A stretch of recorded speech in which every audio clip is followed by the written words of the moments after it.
Hello everyone, আসসালামু আলাইকুম। আশা করি সবাই ভালো আছেন। তো ঘুম থেকে ওঠার পরে রান্নার জন্য প্রস্তুতি নেওয়া শুরু করলাম। তো আজকে আমার রান্না করতে ইচ্ছা করছিল না, তো বোনকে বললাম আজকে তুমি রান্না বান্না করো। ও বলল আচ্ছা ঠিক আছে আপু, তাহলে তুমি আমার সব কিছু রেডি করে দাও, আমি রান্না করে ফেলছি। তাই আমি ওর জন্য সব কিছু রেডি করে ফেলতেছি, কাটাকুটিগুলো কমপ্লিট করে ফেলছি। তো এদিকে আমি সব কিছু সবজি কেটে নিচ্ছি, যেহেতু আজকে অনেক কিছুই রান্না হবে। তো আমি অল্প করে একটু মশলাও করে নিলাম, আর আমি অল্প মশলা সবসময় পাটাতেই বেটে নিই, এতে আমার কাছে ভালো লাগে অনেক। তো এদিকে আমি যেগুলো কাটাকুটি করছিলাম এগুলো আবার সুন্দর করে পরিষ্কার করে ধুয়ে ফেলছি।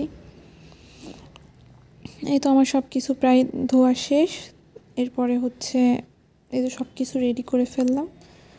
রেডি করে ফেলার পরে এরপরে রান্নার জন্য প্রস্তুতি নেওয়া শুরু করে ফেলছি। তো এইদিকে আমরা প্রতিদিন সকালে আর রাতে রুটি খাই, এই জন্যই রুটি বানাই রাখছি। তো এদিকে আমার বোন বলল যে আচ্ছা আপু তাহলে আমি রুটিগুলো বলে ফেলি, তুমি ছেঁকে দাও। তো রুটিগুলো বলছিল, আর এদিকে আমি রুটিগুলো ছেঁকছিলাম। এই তো আমার প্রায় ছেঁকা শেষ। এবার ও রান্না করতে চলে গেল, আর আমি পাশে দাঁড়াইছিলাম।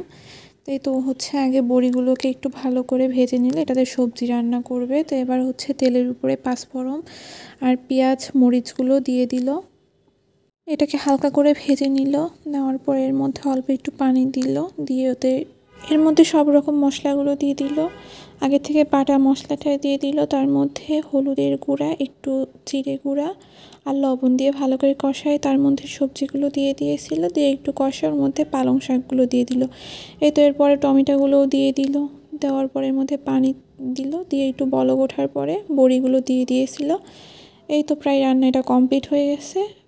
তো এরপরে আমার বোন তেলাপিয়া মাছটা রান্না করে নেবে। তো তেলাপিয়া মাছটা আগে থেকে ও হলুদ আর মরিচের গুঁড়া আর একটু লবণ দিয়ে মাখায় রাখছিল। এরপরে এটাকে ও একটু ভালো করে ভেজে নেবে, যেহেতু সবাই একটু কড়া খাওয়াটাই পছন্দ করে, এই জন্য একটু কড়া করে ভেজে নিল। এরপরে এবার সব রকম এর মধ্যে মশলা দিয়ে দেবে। তো রসুন বাটা, তারপরে মরিচের গুঁড়া, হলুদের গুঁড়া, লবণ, হলুদ সব কিছু দিয়ে এবার ভালো করে এটা কষাই নেবে। এরপরে মাছগুলো দিয়ে এবার একটু ভালো করে কষাই নেবে, এর মধ্যে পানি ঢেলে দেবে। এবার যখন মাছগুলো প্রায় হয়ে যাবে রান্না, তখন উপর থেকে কিছু ধনিয়া পাতা ছিটিয়ে দিল, তারপরে একটু গরম মশলার গুঁড়া ছিটিয়ে দিল।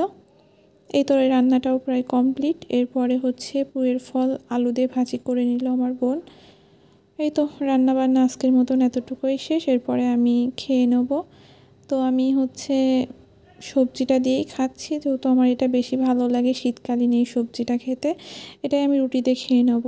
আমার বোনের হাতের এই সবজিটা আমার খুবই ভালো লাগে, আর ও আসলেই আমি ওকে বলি যে আপু তুমি এটা রান্না করে দাও, ওইটা আমি খাবো। তো এই তো আজকের মতন এতটুকু। আল্লাহ হাফেজ।